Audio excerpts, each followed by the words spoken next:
Mpendwa mtazamaji, tarehe 31 ya mwezi wa 12, karibu katika tafakari ya neno la Mwenyezi Mungu tunapoufunga mwaka, na somo letu tutalipata kutoka katika waraka wa kwanza wa Mtume Yohane kwa watu wote.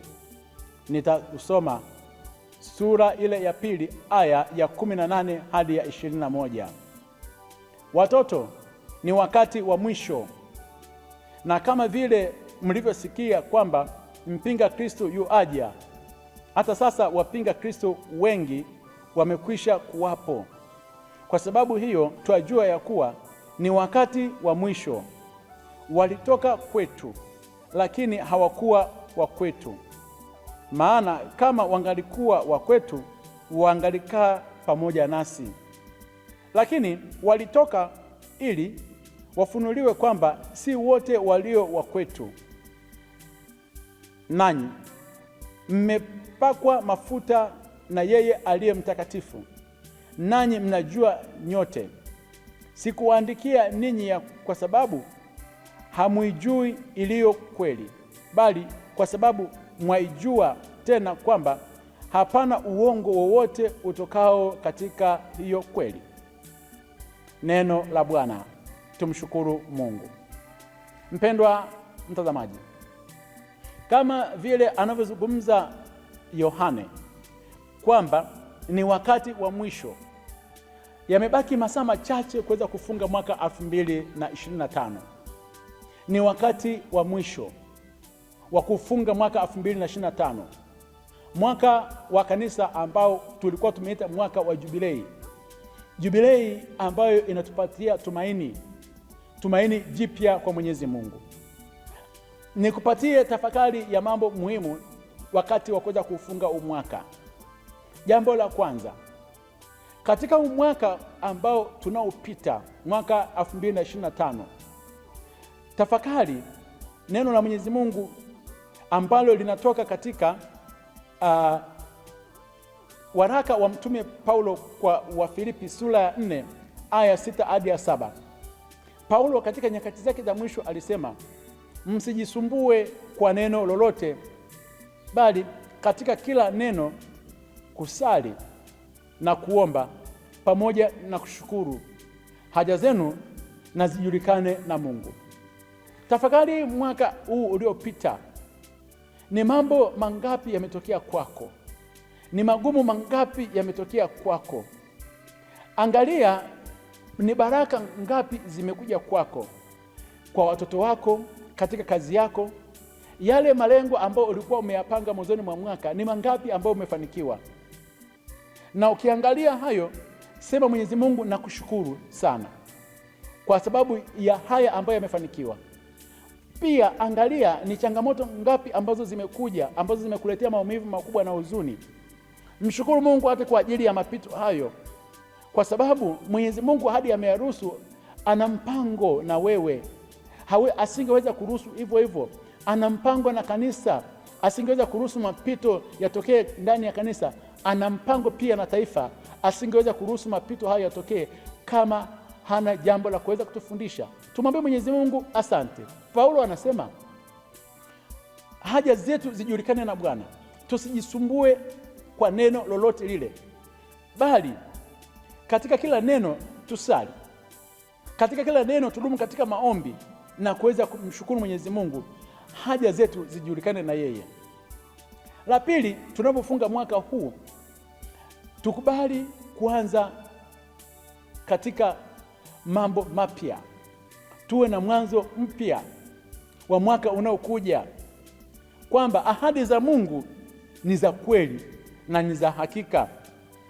Yeye huja ili kutusaidia. Ukisoma katika Isaya sura ile ya 43 aya ya 18 mpaka 19, Mwenyezi Mungu katika kinywa cha nabii Isaya anazungumza, anasema, tazama nitatenda neno jipya sasa na litachipua. Anaongeza, anasema, msiyakumbuke mambo ya kwanza, wala msiyatafakari mambo ya zamani. Katika kuweza kuingia mwaka mpya, tunaingia na mawazo ya zamani. Najiona kabisa kwamba nimeshindwa, ninavuka nayo hayo mambo. Nabii Isaya anasema usiyakumbuke mambo ya kwanza, yameshatukia. Uwezi mpendwa mtazamaji ukaenda ukapaka rangi yakawa ni mazuri, yametukia. Mshukuru Mwenyezi Mungu, kwa sababu kama yametukia hayo, basi utambue kwamba kuna mambo mapya. Ukubali kwamba yametukia, kwamba nimeshindwa. Tukubali kwamba tumeshindwa kama kanisa, tukubali kama tumeshindwa kama taifa, ila Mungu wetu ni Mungu wa ahadi. Yeye kama anavyozungumza katika nabii Isaya, anasema tazama, nitatenda neno jipya. Mungu wetu yeye anatutendea mambo mapya, huja kutusaidia. Cha maana zaidi, usiyakumbuke yale yameshapita. Mbele yetu tuna mambo ambayo ni mapya. Usiyakumbuke hayo yaliyopita, umeshindwa. Sasa hivi songa mbele, una fursa nyingine. Tumepewa nafasi nyingine ya pili ya kuweza kujirekebisha. La tatu, tunapofunga mwaka, Mwenyezi Mungu anataka tuweze kuwa ni watu wa kutunza muda. Kumbuke kwamba Mungu kila kitu anachokifanya anafanya ndani ya muda. Tumepewa muda huu na Mwenyezi Mungu ili tuweze kufanya mambo yake. Tumepewa muda huu na Mwenyezi Mungu ili tuweze kuishi katika kusudi lake na katika malengo yake. Zaburi ile ya 90 Zaburi ya 90 aya 12 inasema, basi utujulishe kuzihesabu siku zetu, tujipatie moyo wa hekima. Siku zetu ni chache, usiwe na muda wa kupoteza. Kila muda unaopewa hakikisha kwamba unaufanyia kazi, kwa sababu usipofanyia kitu leo hii ukasema nasubiri kesho, kesho sio ya kwako. Huyu mzaburi alisali akasema, Mwenyezi Mungu utujulishe tuweze kuzihesabu siku zetu, tuweze kujipatie moyo wa hekima, kwa sababu tuna muda mchache sana wa kufanya mambo hapa duniani, na tunakwenda kwa kasi sana. Dunia inakwenda kwa kasi sana. Kila muda uliopewa hakikisha kabisa kwamba unakuwa na lengo maalum katika kila muda uliopewa. Sasa kama umetumia muda vibaya, mwaka unaokuja hakikisha kabisa kwamba unautumia vizuri. Jambo la 4, katika mwaka huu ambao umepita, ni unapofunga mwaka hakikisha kwamba umesamehe, umeachilia. Umewasamehe wale wote waliokuumiza, umewaachilia wale wote waliokunenea mabaya, wale wote waliokufanyia dhuluma na waliokuletea kilema katika safari ya maisha yako. Samehe, achilia. Usimbebe mtu ukaingia naye mwaka mpya. Vile vile pia ni nafasi pia ya kuweza kujisamehe we mwenyewe katika zile nyakati ambazo umeshindwa. Jisamehe, jiachilie mikononi mwa Mwenyezi Mungu. Ni kweli ndio binadamu huo ambao tuko nao. Usiposamehe, usipoachilia, utaingia na huyo mtu, utambeba huyo mtu, utaingia naye. Yamkini huyo mtu ule mbeba ndani ya nafsi yako, nyumbani kwao, ukoo wao, una matatizo mengi, huwa hawafanikiwi. Utajikuta wewe mwenyewe pia unaingia katika mwaka wa Bwana bila mafanikio, kwa sababu kuna mtu umembeba ndani ya nafsi yako. Kuna mtu umemshikilia. Mwachilie huyo mtu. Hukumuumba, hukuzaliwa naye, uzaliwa peke yako kwa Mwenyezi Mungu. Mwachilie ili Mungu wewe mwenyewe aweze kulipa kisasi juu ya huyo mtu. La 5, baada ya kupita katika mapito mengi, sasa uweze kuwa ni mwaka wa upatanisho. Mtafuta ile mtu ambaye umekuwa huongee naye kwa muda wa mwaka mzima. Rudisha mahusiano yake na wewe, kwa sababu duniani hapa hatuwezi kwenda mbinguni peke yetu. Tunaenda mbinguni tukiwa na umoja. Yaani katika maanguko yako, mtafute huyo mtu, msameane, mtamkie neno la msamaha, rudisha mahusiano. Mungu wetu ni Mungu wa upatanisho. Alimwanga damu yake pale msalabani kuweza kuvunja kile kiambaza ambacho kilikuwa kimetutenga. Upatanisho ni kurudisha mahusiano yalikuwa yamevunjika. Huyo ambaye umemfungia milango uongee naye, usije ukasahau ameumbwa kwa sura na mfano wa Mwenyezi Mungu. Yamkini pia ni yatima, Mungu ni baba yake. Msalimie tu, msalimie, kwa sababu katika kuweza kurudisha mahusiano na huyo, utakuwa umemgusa yule yatima, utakuwa umemgusa yule mjane, utakuwa umemgusa yule ambaye ni mgane, ambaye Mwenyezi Mungu anawatazama hawa watu kwa jicho la kipekee.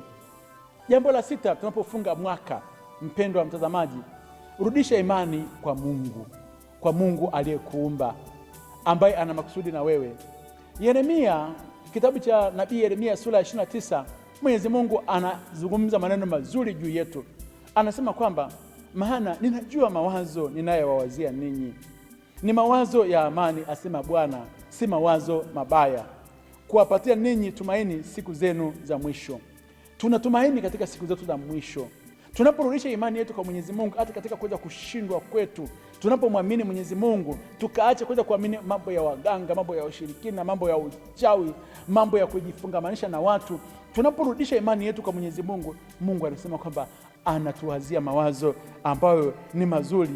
Ana mawazo ambayo ni mazuri juu ya kanisa, ana mawazo ambayo ni mazuri juu ya taifa letu. Anasema ninawawazia mawazo mazuri, mawazo ya amani, na wala si mawazo ambayo ni mabaya. Kama taifa tukirudi kwa Mwenyezi Mungu, Mungu anatuwazia mambo ambayo ni mazuri. Kama kanisa tukirudi kwa Mwenyezi Mungu, Mungu bado anatuwazia mawazo ambayo ni mazuri. Bado hajatuacha, hawezi kutuacha. Anasema kwamba anatuletea tumaini katika siku zetu za mwisho, tumaini lenye heri, tumaini lililo jipya, na hilo ndio neno lenye msingi katika maisha yetu. Basi katika hilo, ondoa kila aina ya hofu ambayo imekufanya usiwe na uhakika katika ahadi za Mwenyezi Mungu. Katika hilo, rudisha mipango yako kwa Mwenyezi Mungu na mamlaka zake, yaani yeye yu thabiti. Kabidhi vyote katika mkesha huu kwa Mwenyezi Mungu. Nenda kwenye madhabahu ya Mwenyezi Mungu, kabidhi mipango yako yote, muombe Mwenyezi Mungu, mwamini Mwenyezi Mungu, kwa sababu yeye anakuja kutuletea tumaini jipya. Kama kanisa tumkabidhi Mwenyezi Mungu mipango yetu, anatuletea tumaini jipya, na kama taifa tumkabidhi Mwenyezi Mungu mipango yetu, yeye anatuletea tumaini lililo jipya. La saba na la mwisho, fufua maisha yako ya kiroho yaliyokuwa yamekufa. Kumbuka kwamba 90% ya mafanikio yako ni katika maisha ya kiroho. Uweze kuwa na bidii, usiweze kuwa na ulegevu, uweze kuwa na juhudi katika mambo ya roho, umtumikie Bwana. Warumi sura ya 12 aya 11, Paulo anazungumza katika hali hiyo. Na baadaye pia Paulo anatuonyesha mafanikio haya makubwa katika ile Wakorintho wa pili. Anasema kwamba hata imekuwa mtu akiwa ndani ya Kristo amekuwa kiumbe kipya, ya kale yamepita, tazama yamekuwa mapya. Ukirudisha mahusiano yako ya kiroho vizuri kwa Kristo, mambo yote yanakuwa mapya. Unakuwa kiumbe kipya, ya kale yamepita, hayana nafasi. Huu mwaka umepita, hauna nafasi. Utaingia katika mwaka huo mpya ukiwa na mtizamo ambao ni mpya, na huo ndio ushindi ambao Mwenyezi Mungu ametupatia. Akubariki na kulinda Mungu Mwenyezi, Baba na Mwana na Roho Mtakatifu. Amina, na kutakie mwaka mpya mwema.